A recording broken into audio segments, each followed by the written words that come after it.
Welcome to Still Plays Galaxy of Heroes. We've got a new conquest. So we have a whole bunch of videos to put out, and every day we are going to have 1 or 2 sector videos. Right now we are looking at Sector 1. And what we do here is just a quick breakdown of what squads I am using to play this as efficiently as possible, and we can be really efficient with this conquest. The feat progress I was able to make, the data disks I selected and my thought process behind them, and how we tackled the boss nodes. After Sector 1, our global feats today obviously going to be very minimal, but we do have some incidental progress when it comes to crit chance down or Inquisitors, Imperial Remnants. With the squads, it was because if the squads I was required to use in the sector were getting low on stamina and we hit a tough node, we could swap in one of those global feat squads in order to make sure that we just punched our way through. For Sector 1 progress, we did really well, and it is completely possible to do this in a single playthrough. I just don't have GL Ray,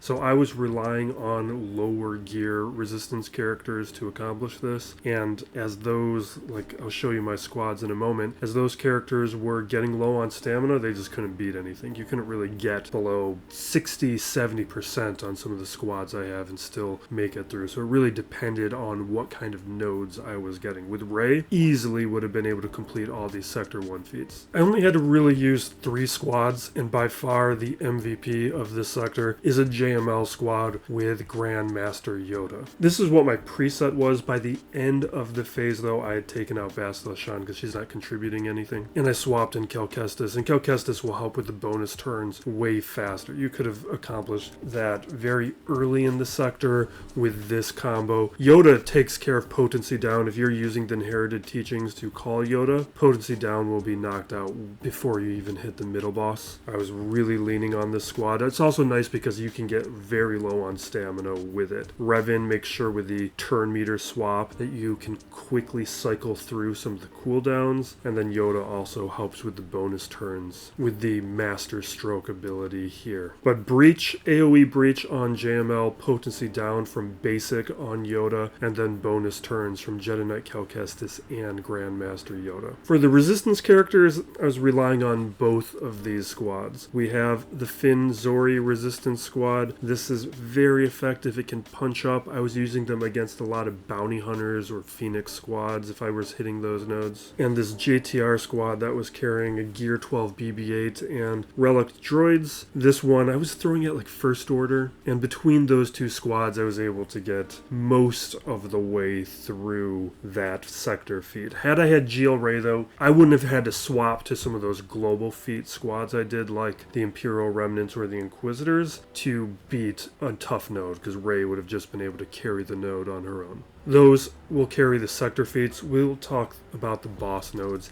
at the end of the video. Check out with the timestamps. Right now we're going to tackle the data disks. The first option, somewhat decent start with critical tactics. I don't love it, I don't hate it, but I'm obviously going to grab it from this set. At the first fork, we have Ruthless Swiftness and Undercover, and down below, just a protection shield. I grabbed the blue Ruthless Swiftness. I could have gone either way, but the Swiftness is blue. It's good. It's 1 dot, and the 1 dot's easy to slot into any comp that I want to build, so I went for the flexibility. At the crossroads, we've got a weak spot, evasive technique, and a voluntary vanguard. Voluntary vanguard is tempting. The undercover I like too, but in this case, I went with a weak spot just because I wasn't in love with any of these. Voluntary vanguard I like, but I don't like it this early into Conquest, especially with using like these JTR and resistance squads. They're going to be very vulnerable to voluntary vanguard, knocking out a character I don't want to lose early since they're lower gear, so I opted to skip it for now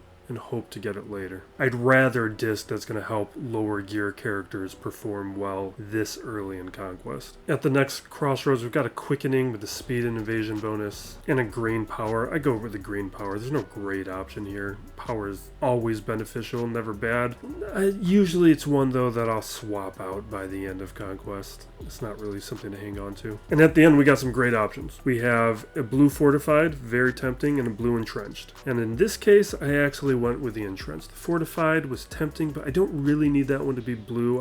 I was expecting to see a green one, and I already have the ruthless swiftness. And the reason I didn't go with the fortified is it's not going to, without other good data disks to pair it with, I don't like it so much on its own, particularly with some of the characters I've been using. Whereas the entrenched is going to help some of those weaker characters on my roster last a little bit. I just like protection up more than I like the extra defense. And at the start of Sector 2, I grabbed that blindside. I love blindside, and it's actually one that works amazing with Finn Zori.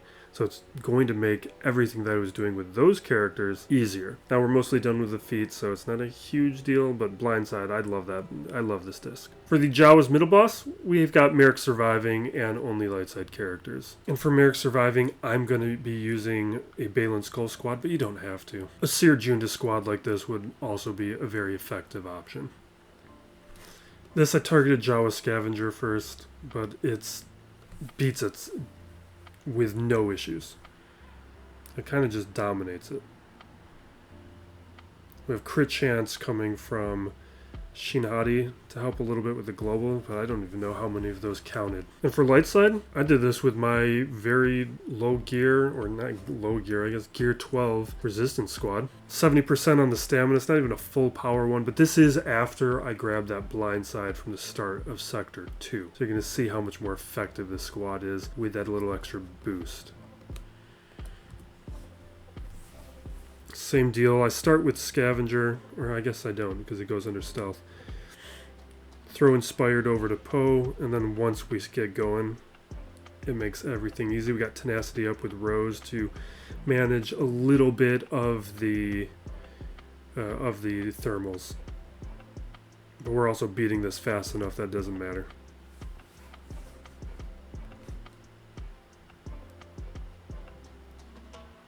Takes care of multiple feats. For the Sector 1 final boss, we have Qui Gon surviving and Huyang in the squad. First attempt is with Cadme with Qui Gon in one of these slots. You could throw in somebody other than Shakti, that part doesn't matter. If you don't have Cadme, your standard JMK squad. And if you don't have JMK, I'd go with Kelleran if you have Kelleran. Otherwise, maybe a Kenobi lead, throw in Mace for some extra defense, just go with Jedi. It's not a tough note. See, with mine, I'm already at 80%. I use them up against Grand Inquisitors. They work really well. So if I hit a Grand Inquisitor node and low on stamina, I'd use it. Darth Vader's taunting, so we'd go right after him, but with these characters, you can just see one AoE, we knocked them down. Quick work there.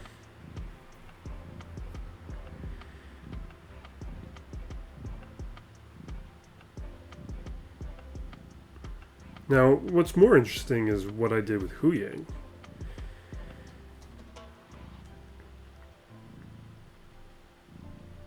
Because with Huyang, this is what I didn't do. This is what I thought I was going to do during the overview video. I just thought a sortie droid squad, throw in Huyang would be a safe option. But I didn't do that. Now, I think for most of you, your best option is going to be a JML squad with Watt and just hide Huyang there. As you can see, mine's a 4-star version at Gear 11.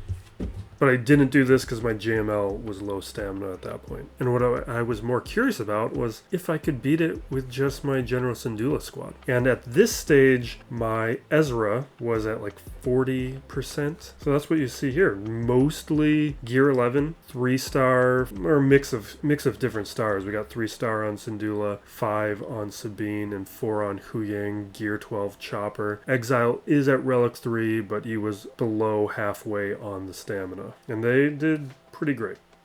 You can see later in Conquest this would handle it no problem. But since I've been building up these characters, working towards GL Ahsoka, I gave him a spin. The damage output's a little bit weaker. But this is also what I try to advocate here is don't be afraid to use low star and lower gear characters. And the big thing I push is whenever you have a marquee release, take them to Gear 11 immediately if you can do it, or as soon as possible, and just use that as a staging ground. If you can't afford the Kairos, then go to Gear 8.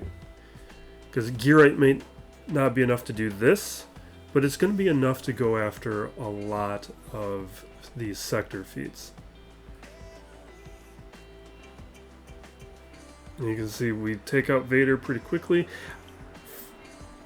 The fracture on Thrawn is why I'm ignoring him right now. I decided Tarkin was the threat, but then I lose Padawan. I was a little worried at this point, actually.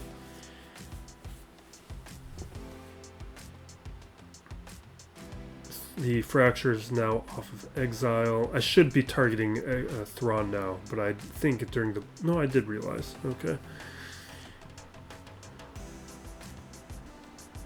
Now going after Thrawn, so we don't have to worry about a fracture again. Just dispel the taunt on the Stormtrooper and just stay going after the biggest threat. Now Krennic's the biggest threat. Not that he's much of one at all, but Stormtrooper's no threat at all, so we're going to ignore him.